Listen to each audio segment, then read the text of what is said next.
And we were really afraid when we started organizing these things that they would just, it would turn into a mess.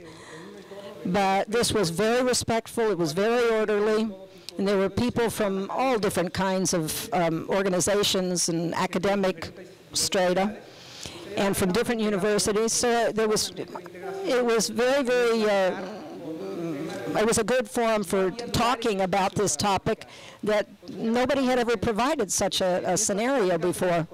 So in these talks, we've met a lot of people, and there's a couple of people down here that I'm going to ask them to come up here and to identify themselves and to tell us why they're interested in this topic. The first one is Daniel Roche, who is an activist, and he's a writer, and he's very passionate about this topic. Come forward, Daniel.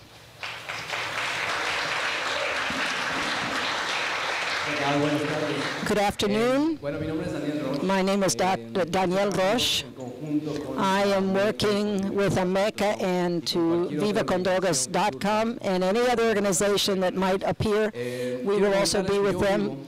I want to tell you that I live in a condominium with a pool, okay, and a wall around the outside, and there were several of us talking, playing the guitar and smoking pot. And one of our neighbors who came in and said that they came down to tell another neighbor to say, who could be smoking pot in our condominium?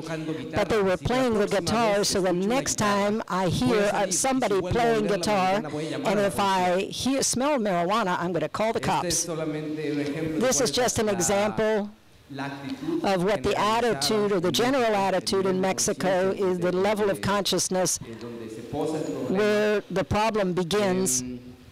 It's not just in the government. It starts down in the lower level and down in the people. So we have to start with the people, the social climate that we are involved in, this kind of mental state of some of the parents that doesn't allow, that does not allow any kind of dialogue or reasonable dialogue about this topic. This woman who would never vote for a party who was promoting legalization of marijuana. So I think the struggle here in Mexico is not at the same level as it might be in the United States and other places in the first world, where you can talk directly to your legislators. Here there are other priorities, I think, that will have to be taken care of first before we can move into this topic, which is very complicated here in Mexico.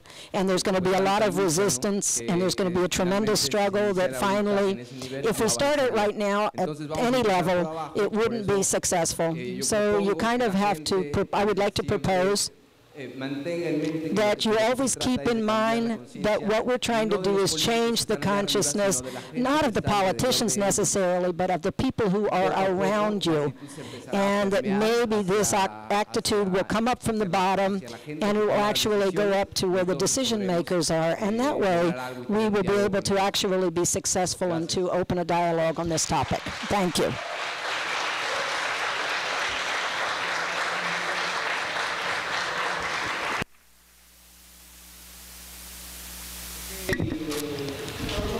Okay, we're very excited about all of these ideas that are being brought forward today and that you're meeting all these people.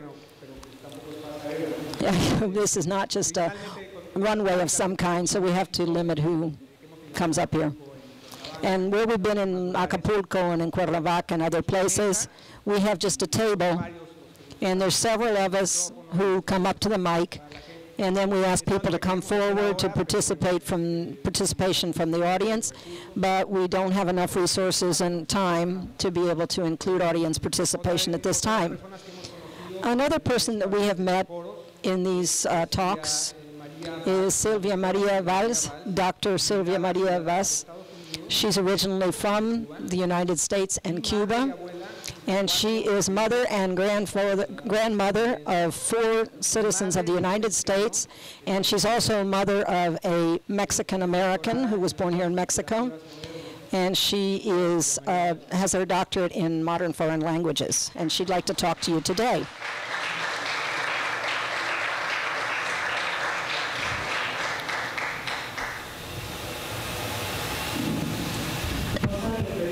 You have no idea how happy I am to be here today, because for 4 decades, at least 30 years, I have been wanting to do this.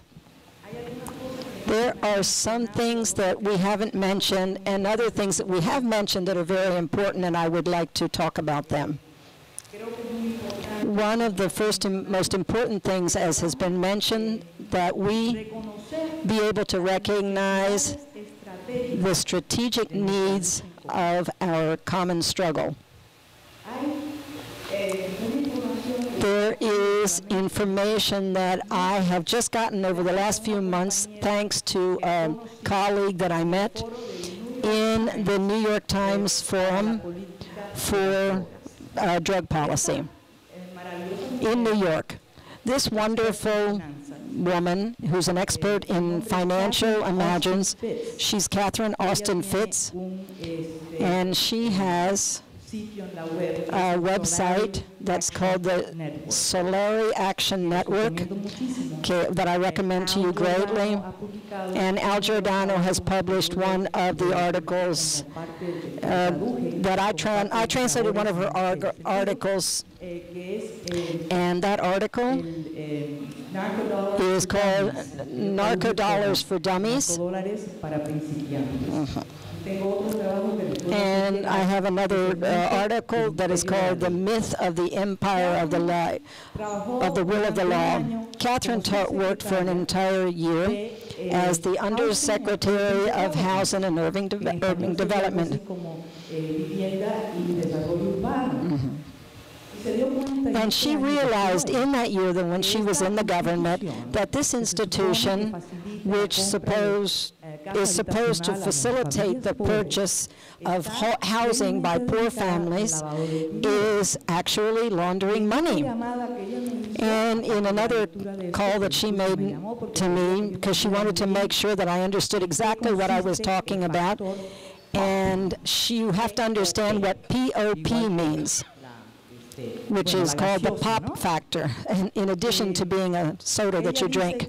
She says for each $100,000 that is laundered through these companies that appear in Wall Street, these companies that are publicly purchased, for every $100,000 that go through their books,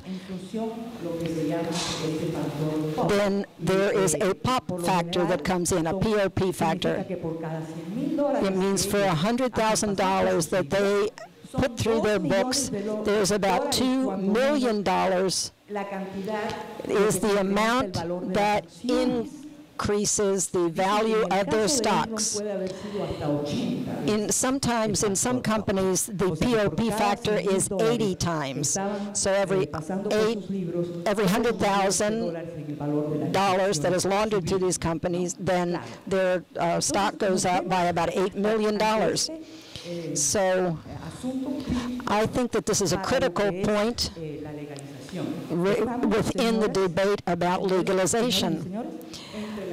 We are between a rock and a hard place, because it's very, very important for, at the same time that we're managing to repair some of the damage or reduce some of the damage, and allowing people to let people know what this drug war actually means, and that this war is not being won